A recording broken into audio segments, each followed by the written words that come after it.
जय हिंद। आज हम जानते हैं सूचना के अधिकार के बारे में जो आपकी सभी प्रतियोगी परीक्षाओं के लिए बहुत महत्वपूर्ण होगा। सूचना का अधिकार आरटीआई अधिनियम 2005।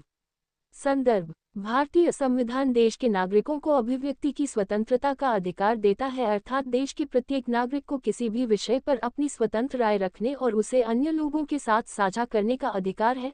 परंतु कई स्वतंत्र विचारकों का सदैव मानना रहा है कि सूचना और पारदर्शिता के अभाव में अभिव्यक्ति की स्वतंत्रता का कोई महत्व नहीं रह जाता। सूचना का अधिकार भारत जैसे बड़े लोकतंत्रों को मजबूत करने और उनके नागरिक केंद्रित विकास में महत्वपूर्ण भूमिका निभाता है। सूचना के अधिकार की ऐतिहासिक पृष्ठभूमि: वैश्विक स्तर सूचना के अधिकार को एक नई पहचान तब मिली जब वर्ष 1948 में संयुक्त राष्ट्र महासभा द्वारा universal declaration of human rights को अपनाया गया। इसके माध्यम से सभी को मीडिया या किसी अन्य माध्यम से सूचना मांगने एवं प्राप्त करने का अधिकार दिया गया। अमेरिका के तीसरे राष्ट्रपति थॉमस जेफरसन के अनुसार, सूचना लोकतंत्र की मुद्रा होती है एवं किसी भी जीवंत सभ्य समाज के उद्भव और विकास में महत्वपूर्ण भूमिका अदा करती है। भारतीय लोकतंत्र को मजबूत करने और शासन में पारदर्शिता लाने के उद्देश्य से भारतीय संसद ने सूचना का अधिकार अधिनियम 2005 लागू किया। सूचना का अधिकार अधिनियम 2005। सूचना का अधिकार राइट टू इन्फॉर्मेशन आरटीआई अधिनियम 2005 भारत सरकार का एक अधिनियम है जिसे नागरिकों को सूचना का अधिकार उपलब्ध कराने के लिए लागू किया गया है। अधिनियम के मुख्य प्रावधान: इस अधिनियम के प्रावधानों के तहत भारत का कोई भी नागरिक किसी भी सरकारी प्राधिकरण से सूचना प्राप्त करने हेतु अनुरोध कर सकता है। ये सूचना 30 दिनों के अंदर उपलब्ध कराए जाने की व्यवस्था की गई है। यदि मांगी गई सूचना जीवन और व्यक्तिगत स्वतंत्रता से संबंधित है तो ऐसी सूचना को 48 घंटे के भीतर ही उपलब्ध कराने का प्रावधान है। इस अधिनियम में ये भी कहा गया है कि सभी सार्वजनिक प्राधिकरण अपने दस्तावेजों का संरक्षण करते हुए उन्हें कंप्यूटर में सुरक्षित रखेंगे। प्राप्त सूचना की विषय वस्तु के संदर्भ में असंतुष्टि, निर्धारित अवधि में सूचना प्राप्त न होने आदि जैसी स्थिति में स्थानीय से लेकर राज्य एवं केंद्रीय सूचना आयोग में अपील की जा सकती है।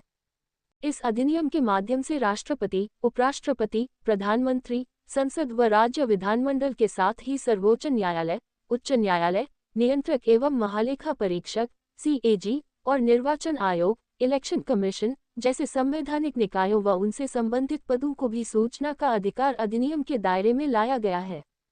इस अधिनियम के अंतर्गत केंद्र स्तर पर एक मुख्य सूचना आयुक्त और 10 या 10 से कम सूचना आयुक्तों की सदस्यता वाले एक केंद्रीय सूचना आयोग के गठन का प्रावधान किया गया है। इसी के आधार पर राज्य में भी एक राज्य सूचना आयोग का गठन किया जाएगा। यह अधिनियम जम्मू और कश्मीर, यहाँ जम्मू और कश्मीर सूचना का अधिकार अधिनियम प्रभावी है, को छोड़कर अन्य सभी राज्यों पर लागू होता है। इसके अंतर्गत सभी संवैधानिक निकाय, संसद अथवा राज्य विधानसभा के अधिनियमों द्वारा गठित संस्थान और निकाय शामिल हैं। राष्ट्र की संप्रभुता, एकता, अखंडता, सामरिक हितों आदि पर प्रतिकूल प्रभाव डालने वाली सूचनाएं प्रकट करने की बाध्यता से मुक्ति प्रदान की गई है। आरटीआई अधिनियम के उद्देश्य: पारदर्शिता लाना, जवाबदेही तय करना, नागरिकों को सशक्त बनाना, भ्रष्टाचार पर रोक लगाना, लोकतंत्र की प्रक्रिया में नागरिकों की भागीदारी सुनिश्चित करना। सूचना अधिनियम में हालिया संशोधन: बीते दिनों केंद्र सरकार ने सूचना का अधिकार अधिनियम 2005 में संशोधन किया था, जिस पर कई आलोचकों एवं विश्लेषकों का मानना था कि इस कदम से सूचना का अधिकार कानून की मूल भावना ही खतरे में आ जाएगी। अधिनियम में मुख्य संशोधन के तहत ये प्रावधान किया गया कि मुख्य सूचना आयुक्त एवं सूचना आयुक्तों तथा राज्य मुख्य सूचना आयुक्त एवं राज्य सूचना आयुक्तों के वेतन, भत्ते और सेवा की अन्य शर्तें केंद्र सरकार द्वारा तय की जाएंगी। उल्लेखनीय है कि आरटीआई अधिनियम की धारा 13 में मुख्य सूचना आयुक्त और सूचना आयुक्तों की पदावधि और सेवा शर्तों का उपबंध किया गया था। अधिनियम में कहा गया था कि मुख्य सूचना आयुक्त और सूचना आयुक्तों का वेतन, भत्ते और शर्तें क्रमशः मुख्य निर्वाचन आयुक्त और निर्वाचन आयुक्तों के समान होंगी। इसमें यह भी उपबंध किया गया था कि राज्य मुख्य सूचना आयुक्त और राज्य सूचना आयुक्तों का वेतन क्रमशः निर्वाचन आयुक्त और मुख्य सचिव के समान होगा। संशोधन की आलोचना: कई आरटीआई और सामाजिक कार्यकर्ताओं ने केंद्र सरकार के इस कदम की काफी आलोचना की थी।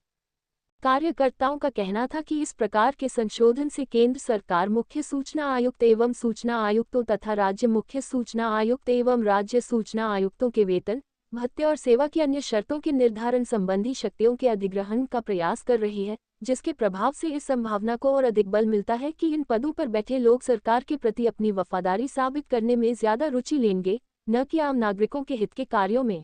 मिलते हैं अगली वीडियो में। वीडियो को लाइक करें और चैनल को सब्सक्राइब करें।